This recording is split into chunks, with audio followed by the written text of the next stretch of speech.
sur le gaz!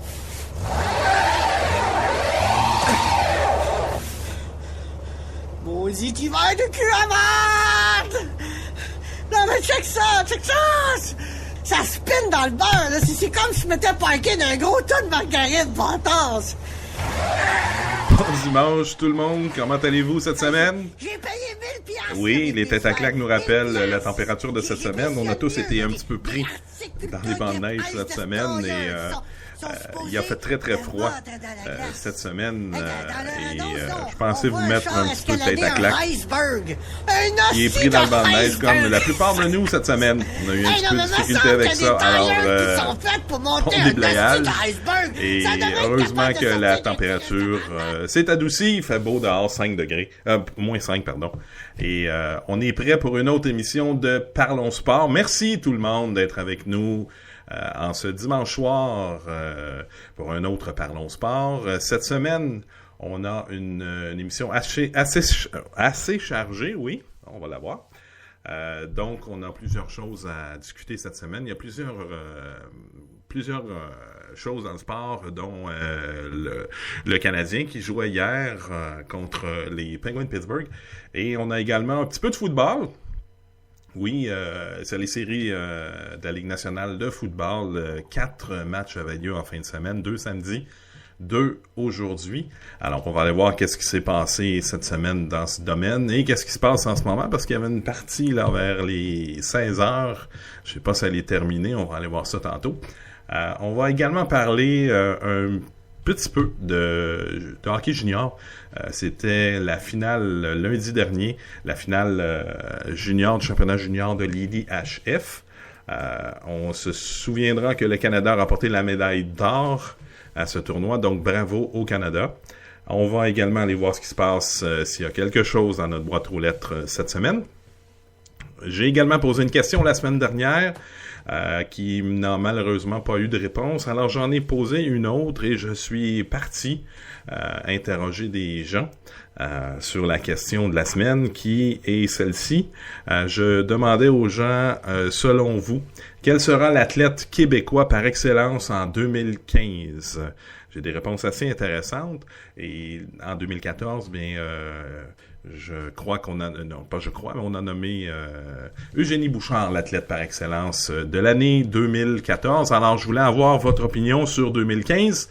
Quel sera l'athlète qui se sera le plus illustré en 2015, selon vous? Et on va aller écouter également la chanson de la semaine. On fera un petit clin d'œil du côté de la France avec ce qui s'est passé cette semaine. Triste nouvelle là-bas. Alors, on fera un petit clin d'œil là pour se rappeler le courage de ces gens qui ont perdu la vie en France. Alors, on est prêt pour commencer notre émission. On va commencer avec le Canadien de Montréal qui hier était à l'œuvre au Centre Bell. Il recevait la visite des Penguins de Pittsburgh.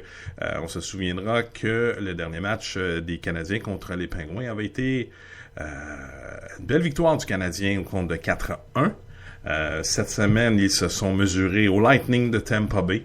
Le Lightning de Tampa Bay a également remporté la victoire assez facilement sur le Canadien, 4-2. Le Canadien a eu de la difficulté dans ce match. C'était un retour de voyage. C'est souvent le cas. C'est toujours plus difficile quand on revient à la maison après un voyage de 5-6 jours. Là. Le Canadien qui avait tout gagné ses matchs à l'étranger et s'affrontait le Lightning. C'était pour la première position. Et c'était incliné 4-2. Donc, les Pingouins, Sidney Crosby, Evgeny Malkin, Le Temps et Marc-André Fleury s'amenaient à Montréal pour y disputer la victoire.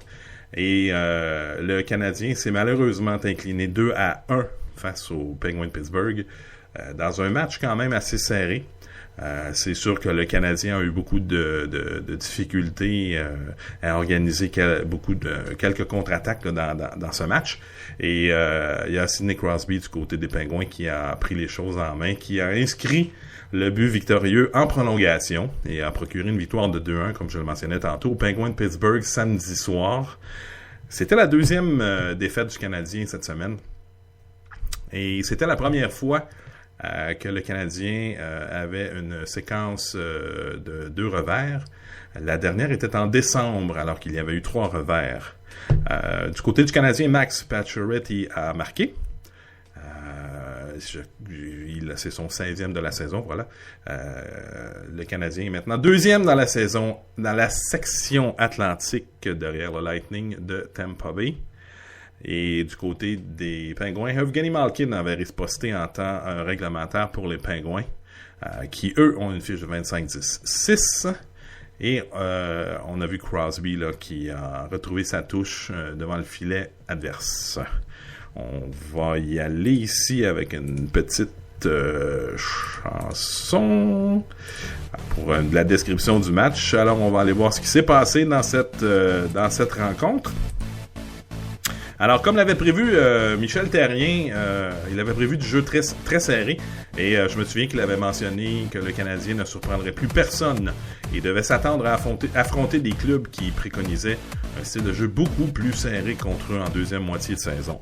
Et les Pingouins se sont présentés au Centre Bell avec cette intention. Et c'est exactement ce qu'ils ont fait en début de match face aux hommes de Michel Therrien. C'était du jeu très serré. Ça patinait avec beaucoup d'intensité. Les bonnes occasions ont quand même été rares. Mais il y a eu beaucoup de coups d'épaule dans le match. Parlez-en à Steve Downey qui était partout sur la défensive du Canadien. Il était impliqué dans pas mal d'escarmouches dans la rencontre. Et on a commencé avec une mauvaise passe en direction de Crosby dans le territoire du tricolore pour provoquer le premier but du match alors que Max Pacioretty a lancé une contre-attaque à 2 contre 1 feintée. Et a feinté une passe vers Brendan Gallagher avant de décocher un tir des poignets qui a battu Marc-André Fleury du côté du Gant à 18 minutes 10. C'était 1-0 Montréal. Malkin en deuxième période a ramené les deux équipes à la case départ à 18 minutes 28 de la deuxième période. Le Russe a décoché un boulet de canon de la ligne bleue. Il s'est frayé un chemin au travers d'une mêlée jusque dans la lucarne au-dessus du gant de Carey Price. Beau Bennett, Alexis Emelin obstruait la vue du gardien montréalais sur la séquence. C'était 1-1. Du côté de l'avantage numérique des Canadiens de Montréal, elle est en panne sèche. Après 2 avantages numériques infructueux plus tôt dans le match, Michel Therrien a décidé d'offrir une occasion de se faire valoir aux jeunes sur la deuxième vague. Ils ont obtenu une belle opportunité en troisième période alors que les Pingouins ont été pris avec trop d'hommes sur la patinoire. Mais encore une fois, les unités spéciales dans leur ensemble n'ont pu générer quoi que ce soit qui vaille. À l'autre bout de la patinoire, en troisième période, Carey Price s'est illustré en fin de troisième. Il a plongé vers sa gauche pour voler un but certain à Greg Adams. Débordé dans son territoire, Tom Gilbert a ensuite écopé d'une pénalité pour obstruction. Ce fut au tour d'Emelin. Mais Price s'est dressé, frustrant notamment Crosby avec le gant, et je vous prie de me croire, c'était un arrêt miraculeux. J'ai sauté de mon siège en voyant ce superbe arrêt, probablement dans les top 3 de la semaine et peut-être de l'année. Pacioretty a ensuite eu la victoire au bout de son bâton, mais son tir a raté la cible et a touché le filet extérieur grand ouvert de Marc-André Fleury. Et la période s'est terminée sur un verdict nul, oui, je viens de 1-1. Quelle belle période de prolongation alors que les Penguins de Pittsburgh ont tranché le débat en prolongation avec un but de Sidney Crosby en avantage numérique car le Canadien venait de se faire prendre avec trop de joueurs sur la patinoire. Le CH s'inclinait donc 2-1 en prolongation. Juste avant, Crosby a tiré entre les jambes, oui, dis-je bien, de Carey Price et Emelin a eu la brillance d'esprit de retirer la rondelle avant qu'elle ne pénètre dans le filet de Price. Alors, les 3 étoiles du match, première étoile Sidney Crosby, la deuxième Carey Price et la troisième Marc-André Fleury. Alors voilà pour ce qui est du match du Canadien. Donc on vous rappelle le prochain match cette semaine, ce sera contre les Blue Jackets de Columbus. Ça aura lieu mercredi soir et on va espérer une victoire là du Canadien de Montréal mercredi. On va passer maintenant au football de la Ligue nationale, la NFL, qui avait 4 matchs en fin de semaine, ces matchs de séries éliminatoires de division. Voilà pour ce qui est Alors, merci. Alors, on va aller voir ce qui s'est passé dans les matchs de samedi. Samedi, du côté des Patriots contre les Ravens de Baltimore. Ce fut un match âprement disputé entre les deux équipes.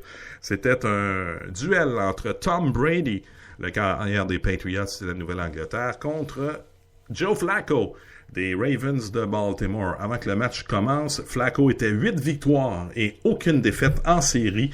C'est un corps qui est complètement méconnaissable en série. Donc, il avait 8 victoires, aucune défaite avant d'entamer ce match. Et du côté des Patriots, c'était notre ami Tom Brady qui était au poste de quart. Donc, ce fut une victoire à l'arraché, 35-31 des Patriots de la Nouvelle-Angleterre sur les Ravens de Baltimore. Les Patriots ont dû combler un retard de 14-0 au premier quart, alors que Joe Flacco complétait toutes ses passes au premier quart et donnait une avance de 14 points à son équipe. Mais c'était sans compter Tom Brady du côté des Patriots de la Nouvelle-Angleterre. Brady a décidé de se mettre en marche au deuxième quart et les Patriots se sont approchés à 14... en fait, ils ont créé l'égalité, 14-14. Et en deuxième demi, alors ce fut encore une fois une superbe deuxième demi. Les points s'échangeaient d'un côté comme de l'autre. Joe Flacco a complété 3 passes de toucher dans cette rencontre. Du côté de Tom Brady, il a utilisé Gronkowski, son receveur préféré. Gronkowski a marqué un toucher, plusieurs verges de gain et vers la fin du match, alors que les Ravens venaient de prendre des devants 31-28, Tom Brady est allé d'un jeu truqué. En fait, les Patriots sont allés d'un jeu truqué à la Bill Belichick. Ça fut un jeu truqué, remise, en fait, une passe arrière là, au demi de coin, qui lui a lancé une bombe dans le fond de la zone des buts pour donner les devants aux Patriots de la Nouvelle-Angleterre, 35-31. Les Ravens ont bien tenté de remonter, mais Flacco a lancé une interception à la fin du 4e quart pour clouer le cercueil de ces derniers. Donc, un excellent match de football. Les amateurs de football ont été comblés. 35-31, New England Patriots contre les Ravens de Baltimore. C'est donc Tom Brady et ses Patriots qui se rendront en finale la semaine prochaine. Finale de conférence, oui. Alors, il y avait également un autre match samedi qui, lui, est un petit peu plus prévisible, oui. Les Seahawks de Seattle affrontaient les Panthers de la Caroline. Les Panthers de la Caroline se présentaient dans les séries de fin de saison avec une fiche négative. Et même s'ils avaient connu une bonne fin de saison, les Panthers affrontaient probablement les grands finalistes de la série de Super Bowl de cette saison, oui. Et l'année dernière, les Seahawks ont remporté le Super Bowl. Donc, c'était une mission très difficile pour les Panthers de la Caroline, qui malheureusement ont tiré leur révérence 31-17. Trop d'interceptions lancées par le corps arrière des Panthers, trop de chances laissées aux Seahawks. Et les Seahawks ont une défensive exceptionnelle. Et leur corps Wilson a été fumant toute la durée de la rencontre. Alors, marque finale 31-17. Quand même un bon match de football. Là, on pensait les Panthers, on pensait qu'ils se feraient piétiner, mais ce ne fut pas le cas. Donc,